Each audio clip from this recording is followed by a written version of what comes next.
जब वार्डन अपने कैदियों को मारता है। धीरे धीरे वक्त बीतता है और आज एडमंड को इस जेल में, जिसका नाम सेचुटी है, पूरा 1 साल हो चुका है। और वार्डन एक बार फिर आता है और वो एडमंड को बहुत बुरी तरह से मारता है। धीरे धीरे एडमंड की हिम्मत टूटना शुरू हो जाती है और वो अपनी जान लेने की कोशिश भी करता है। लेकिन तभी वो दीवार पर देखता है जहां पर उसने लिखा होता है God will give me justice, यानी कि ईश्वर मुझे न्याय देगा। और वो ऐसा करने से रुक जाता है। लेकिन जैसे जैसे समय का पहिया घूमता है उसका ईश्वर के ऊपर से विश्वास उठना शुरू हो जाता है। आज उसे इस कैद खाने में पूरे 4 साल हो चुके हैं और एक दिन जब वो अपने कैद खाने में पूरी तरह से बदहवास होता है तभी उसे लगता है कि जमीन के अंदर से कोई निकल रहा है और यहाँ से एक आदमी बाहर निकलता है। वो एडमंड को बताता है कि उसका नाम फिरिया है। उसे लगा था कि वो बाहर की तरफ सुरंग खोद रहा है। वो कहता है कि मैं यहाँ पर इस जेल में 11 सालों से हूँ और पिछले 5 सालों से मैं सुरंग खोद रहा हूँ। इसके बाद वो एडमंड को कहता है कि मैं तुम्हारे कंधों पर खड़ा होना चाहता हूँ और वो उसके कंधों पर खड़ा होकर खिड़की से बाहर देखता है। वो आसमान को देखता है। इससे उसे बहुत खुशी होती है। वो एडमंड को कहता है कि आज 11 सालों के बाद मैंने आसमान देखा है। और अब वो एडमंड को जिस सुरंग से खुद आया था उसी सुरंग से अपनी सेल में ले जाता है और एडमंड को कहता है कि मैंने गलत दिशा में सुरंग खोदी, लेकिन अब मुझे पता है कि सही दिशा किस तरफ है और हम दो भी हैं, हम दोनों मिलकर सुरंग खोदेंगे और 8 सालों में हम बाहर जाने का रास्ता निकाल लेंगे। यानी कि इन्हें सुरंग खोदने में पूरे 8 साल लगेंगे और एडमंड को ऑलरेडी यहाँ पर 7 साल हो चुके हैं। एडमंड उसकी बात पर हंसता है। फेरिया से कहता है कि अगर तुम मेरी मदद करोगे तो बदले में मैं तुम्हें एक बेशकीमती चीज दूंगा। जो भी मैंने जिंदगी में सीखा है, साइंस, फिलोसफी, इकोनॉमिक्स, मैथमेटिक्स, वो सब कुछ मैं तुम्हें सिखाऊंगा। और एडमंड अब उसकी हेल्प करने के लिए तैयार हो जाता है। यहाँ पर वो एडमंड को तलवारबाजी करना भी सिखाता है क्योंकि वो तलवारबाजी में बहुत माहिर होता है। एडमंड को एक दिन में 2 बार अपनी सेल में जाना पड़ता है। एक बार उस वक्त जब टॉयलेट की बकेट लेने के लिए गार्ड आता है और दूसरी बार तब जब वो खाना देने के लिए आता है। और जो भी सुरंग से मिट्टी निकालते हैं वो उसे अपनी टॉयलेट की बकेट में डाल देते हैं ताकि गार्ड उसे ना देखे और उनके वेस्ट मटेरियल के साथ वो डर्ट को, यानी कि मिट्टी को भी बाहर फेंक दे। धीरे धीरे वक्त बीतता है और अब एडमंड हर चीज में कौशल प्राप्त कर रहा होता है। और एक दिन वो बूढ़ा आदमी एडमंड को बताता है कि मैं पहले नेपोलियन की फौज में था, लेकिन मैंने उसकी फौज छोड़ दी और मैं एक अमीर आदमी जो कि बहुत ही अच्छा इंसान था उसका सेक्रेटरी बन गया। लेकिन बाद में उसकी मृत्यु हो गई। लोगों का मानना था कि उसके पास बहुत बड़ा खजाना है जो उसने छुपा रखा है और नेपोलियन उस खजाने को चाहता था, इसीलिए मुझे पकड़ लिया गया। वो मुझसे खजाने का राज पूछने लगे, लेकिन मैं किसी खजाने के बारे में कुछ भी नहीं जानता था और तब से मैं यहाँ इस जेल में हूँ। एडमंड उसे अपनी कहानी बताता है। वो कहता है कि पहले मजिस्ट्रेट विलफोर्ड ने मुझे सारे इल्जामों से बरी कर दिया था, लेकिन बाद में उसने मुझे गिरफ्तार करवा दिया। फेरिया कहता है कि उसने अपना फैसला बदला, इसके पीछे जरूर कोई कारण होगा। और एडमंड को याद आता है कि उसने पूछा था कि नेपोलियन का लेटर कौन लेने के लिए आएगा। जवाब में एडमंड ने कहा था मिसियो क्लैरियन, और इनाम सुनने के बाद उसने लेटर को जला दिया था।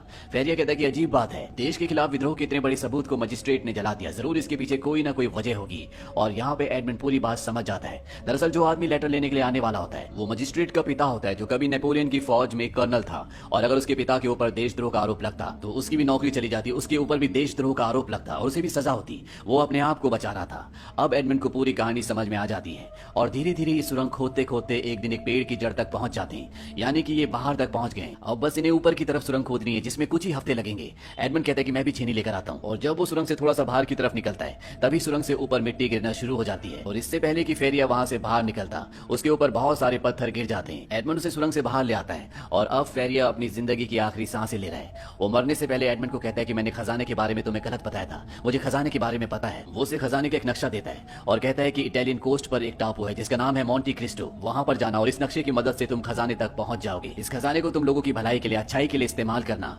एडमंड कहता है कि अब मैं यहाँ से कभी नहीं निकल सकता, सुरंग पूरी तरह से बंद हो चुकी है। फेरिया कहता है कि कोशिश करते रहना। और इसके बाद उसकी मृत्यु हो जाती है और तभी यहाँ पर गार्ड्स भी आ जाते हैं और गार्ड्स को पता चल जाता है कि फेरिया की मृत्यु हो चुकी है। वो अंदर आते हैं और उस वक्त एडमंड उसी सेल में पत्थर के नीचे जहाँ पर वो सुरंग खोदते थे वहां पर छुपा होता है। सेल के अंदर गार्ड्स फेरिया की बॉडी को एक कवर के अंदर लपेट कर वार्डन को बुलाने के लिए चले जाते हैं। वार्डन यहाँ पर आता है और वो फेरिया की बॉडी को उठाकर यहाँ से ले जाते हैं। दरअसल यहाँ पर मरने वालों की बॉडी को जंजीरों में बांधकर लोहे के साथ ताला लगाकर समंदर में फेंक दिया जाता है। गार्ड्स कहते हैं कि 3 की गिनती में हम इसे समंदर में फेंकेंगे और जैसे ही वो 3 बोलने वाले होते हैं उस कवर के अंदर से एक हाथ निकलता है, क्योंकि उसके अंदर फेरिया नहीं बल्कि एडमंड होता है। एडमंड ने फेरिया की बॉडी अपनी सेल के अंदर रख दी होती है और खुद इस कवर के अंदर आ गया होता है और एडमंड हाथ निकालकर वार्डन के पास जो चाबी होती है उसे खींच लेता है। वार्डन भी समंदर में गिर जाता है। एडमंड अपने ताले खोलकर जंजीरें खोलकर ऊपर आ जाता है और इससे पहले कि वार्डन यहाँ से भागता, जो उस पर बहुत जुल्म करता था, वो उसे यहीं समंदर में मार देता है और खुद यहाँ से तैरता हुआ एक दूसरे टापू पर पहुंच जाता है। वहां पहुंचकर वो बहुत खुश होता है क्योंकि आज कई सालों के बाद उसने पहली बार आजादी की सांस ली है।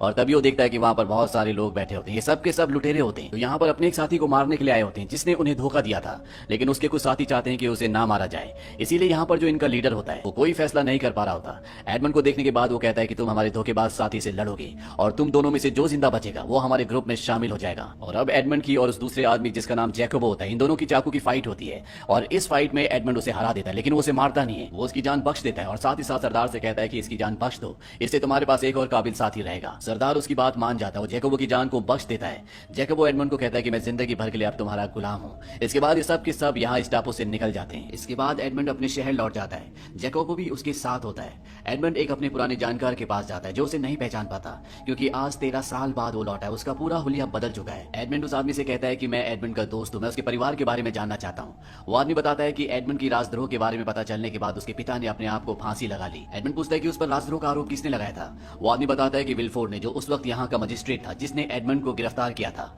इसके बाद उसका प्रमोशन हो गया, वो चीफ प्रोसिक्यूटर बन गया और पेरिस चला गया। दरअसल उन दिनों उसके पिता की किसी ने हत्या कर दी थी। यहाँ पर एडमंड को यह भी पता चलता है कि जो उसकी गर्लफ्रेंड थी जिसका नाम मर्सिडीज है, उसने एडमंड की मृत्यु की खबर सुनते ही मोंडेगो से शादी कर ली थी।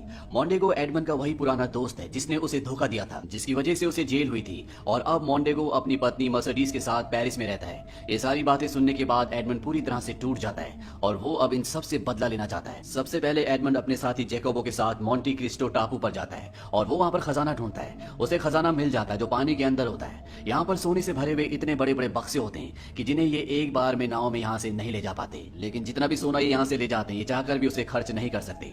ये सबसे पहले पेरिस जाते हैं और वहां पर एक बहुत बड़ा महल खरीद लेते हैं। और अब एडमंड अपना नाम बदल लेता है। वो अपना नाम रखता है काउंट ऑफ मोंटी क्रिस्टो।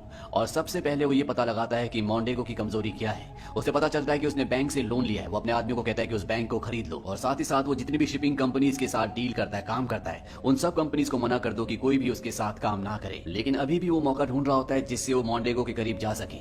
मोंडेगो और मर्सिडीज का एक बेटा होता है जिसका नाम एल्बर्ट है। एडमंड अपने आदमियों से उसे किडनैप करवा लेता है और खुद उसकी जान बचाता है ताकि वो उसके परिवार के करीब पहुंच सके। और उसकी ये चाल, ये प्लानिंग पूरी तरह से कामयाब रहती है। एल्बर्ट एडमंड उर्फ मोंटी क्रिस्टो को अपने घर दावत पर बुलाता है और अपने पिता मोंडेगो से इंट्रोड्यूस कराता है। मोंडेगो उसे पहचान नहीं पाता क्योंकि उसका हुलिया पूरी तरह से बदल चुका है और साथ ही साथ वो इतना अमीर है, इतना रॉयल है। मोंडेगो कभी सपने में भी नहीं सोच सकता कि ये उसका वही पुराना दोस्त है जिसका नाम एडमंड है। इसके बाद एडमंड यहाँ पर मर्सिडीज से भी मिलता है और जब वो उसके साथ डांस करता है तो मर्सिडीज को भी कुछ जाना पहचाना एहसास होता है, पर वो उसे नहीं पहचान पाती क्योंकि उनके मुताबिक अब एडमंड मर चुका है। लेकिन इसी पार्टी में जब एडमंड अपनी उंगली से अपने बालों को घुमा रहा होता है तो मर्सिडीज ये देख लेती है। दरअसल एडमंड की ये पुरानी आदत होती है और वो पहचान जाती है कि ये एडमंड है। और जब एडमंड घर जा रहा होता है तो वो उसकी बग्गी में पहले से बैठी होती है। वो उसे कहती है मैंने तुम्हें पहचान लिया है। लेकिन एडमंड उसकी बात को एक्सेप्ट नहीं करता। वो कहता है कि जिसके बारे में आप बात कर रही हो वो इंसान मर चुका है। मर्सिडीज कहती है मुझे पता है कि तुम वही हो। उसे बताती है कि मुझे मजिस्ट्रेट विलफोर्ड ने बताया था कि तुम्हें फांसी हो चुकी है और इसके बाद मुझे मोंडेगो से शादी करनी पड़ी क्योंकि मेरी मजबूरी थी।